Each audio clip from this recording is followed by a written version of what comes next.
Olá, bom dia! Está começando mais uma edição do Jornal Toda Hora. Agora é 1h35 e eu te convido a acompanhar comigo as notícias dessa madrugada. O Supremo Tribunal Federal retomou o julgamento da responsabilização das redes sociais por conteúdos ilegais postados pelos usuários. A ação foi iniciada no ano passado e suspensa após o ministro André Mendonça pedir vista para a análise do caso. A Suprema Corte volta a julgar também o recurso que discute o dever de fiscalização das empresas que hospedam sites na internet para a retirada de conteúdo sensível do ar sem a necessidade de ordem judicial. O tema está em discussão em 2 recursos extraordinários com repercussão geral. O recurso discute a constitucionalidade do artigo 19 do Marco Civil da Internet Lei, que exige ordem judicial de exclusão de conteúdo para a responsabilização civil de provedores, websites e gestores de aplicativos de redes sociais por danos decorrentes de atos ilícitos praticados por terceiros.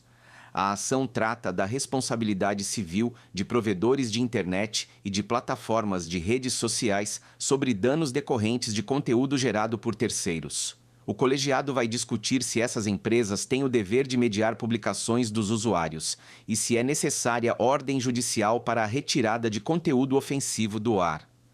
O relator de um dos recursos, Dias Toffoli, votou pela inconstitucionalidade do artigo.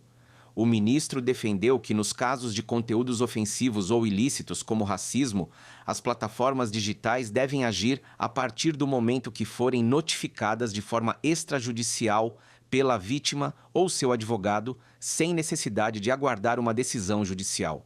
O ministro defendeu ainda que, em situações graves, as plataformas devem retirar o conteúdo mesmo sem a notificação extrajudicial. Toffoli entendeu que, se as plataformas digitais deixarem de agir, devem ser responsabilizadas.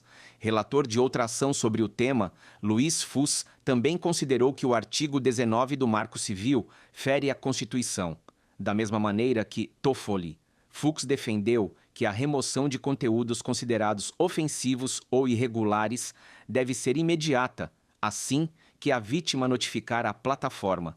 O presidente do Supremo Tribunal Federal, Luiz Roberto Barroso. Seu voto propôs que a responsabilização deve ocorrer quando as empresas deixarem de tomar providências necessárias para remover postagens com teor criminoso. O Brasil tem 6 milhões de empregadas domésticas, mulheres que deveriam estar protegidas por leis já existentes, mas que são desrespeitadas por pessoas que não fazem registro em carteira, pagam menos que um salário mínimo e exigem jornadas extensas. O jeitinho para muitos é dizer que são diaristas. O trabalho doméstico remunerado no Brasil continua marcado por condições precárias, sobrecarga e falta de garantias trabalhistas. Um estudo recente realizado pela Secretaria Nacional de Política de Cuidados e Família, em parceria com a Federação Internacional das Trabalhadoras Domésticas, revelou que 7 em cada 10 dessas profissionais convivem com um cansaço crônico, agravado pela ausência de direitos, baixos salários e longos deslocamentos diários. A pesquisa, que ouviu 665 trabalhadoras em diversas regiões do Brasil, aponta que o excesso de funções e a insuficiência de políticas públicas sobrecarregam ainda mais essas mulheres, especialmente as mães que sustentam sozinhas suas famílias. Atualmente, 57% das trabalhadoras domésticas são chefes de família, sendo que 34% são mães solo. Entre as profissionais negras, esse índice é ainda mais elevado, alcançando 80%, evidenciando a desigualdade racial que atravessa a categoria. Além das jornadas cansativas e das múltiplas funções acumuladas, muitas vezes sendo contratadas para realizar uma tarefa específica, mas assumindo cuidados com a casa, crianças e até pessoas acamadas. O tempo gasto nos deslocamentos também é um agravante. Muitas dessas mulheres precisam enfrentar até 3 conduções em horários de pico para chegar ao local de trabalho. O trabalho doméstico é a principal atividade da força de trabalho remunerada de cuidados no país, representando 25% do setor e englobando quase 6 milhões de pessoas. No entanto, essa relevância não se reflete em condições dignas. 3 em cada 4 profissionais atuam sem vínculo formal. A informalidade é ainda mais expressiva entre mulheres negras, das quais apenas 24% possuem carteira assinada, frente a 31% das trabalhadoras brancas. A renda também revela precarização. Cerca de 65% das trabalhadoras domésticas recebem menos que um salário mínimo, proporção mais acentuada nas regiões Norte e Nordeste. Como resultado, 4 em cada 10 afirmam não ter tempo para si mesmas ou para qualquer forma de autocuidado. Laís Abramo, secretária nacional da Política de Cuidados e Família, afirma que muitas vezes essas mulheres cuidam de outras famílias, mas não conseguem cuidar de si mesmas ou da própria família.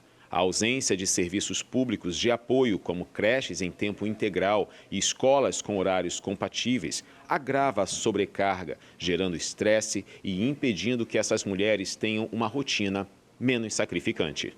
Apesar dos avanços, com a aprovação da PEC das domésticas em 2013 e a Lei Complementar 150, especialistas indicam o fato de que a legislação brasileira ainda cria distinções entre mensalistas e diaristas, reconhecendo o vínculo formal apenas para quem trabalha 3 ou mais dias por semana para o mesmo empregador. Para muitos, essa diferenciação aumenta a precarização e deveria ser revista, como já ocorreu em outros países da América Latina, onde o trabalho doméstico é reconhecido independentemente da quantidade de dias trabalhados. E o número de nascimentos no Japão ficou abaixo de 700 mil no ano passado. Segundo o Banco Mundial, o país com 123 milhões de habitantes tem a segunda população mais envelhecida do mundo, depois de Mônaco. Segundo os dados divulgados pelo governo, o Japão enfrenta uma crise demográfica severa. Em 2024, o país registrou o menor número de nascimentos de sua história, com apenas 686 mil bebês nascendo, uma queda de 41 mil em relação ao ano anterior.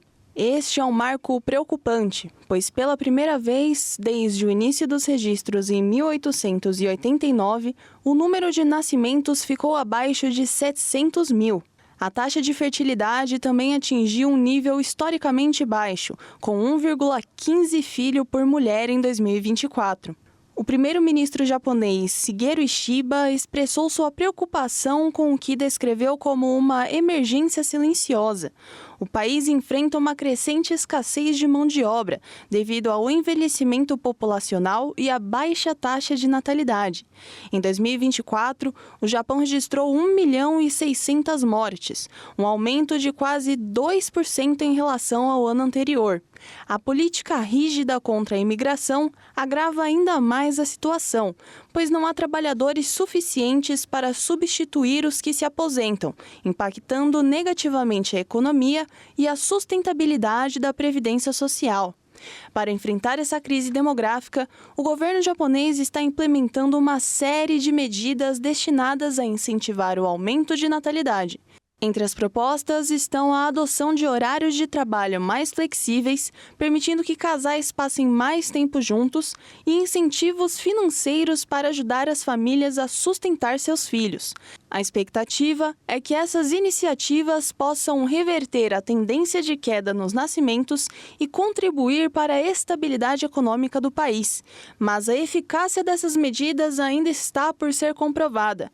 O custo de vida crescente continua a ser um desafio significativo para as famílias japonesas, que muitas vezes hesitam em ter mais filhos devido às pressões financeiras. Essa edição do Jornal Toda Hora fica por aqui. Acompanhe nosso canal no YouTube, onde você pode conferir todos os nossos jornais e se manter bem informado. Nos encontraremos novamente às 2h50 com mais notícias. Até logo!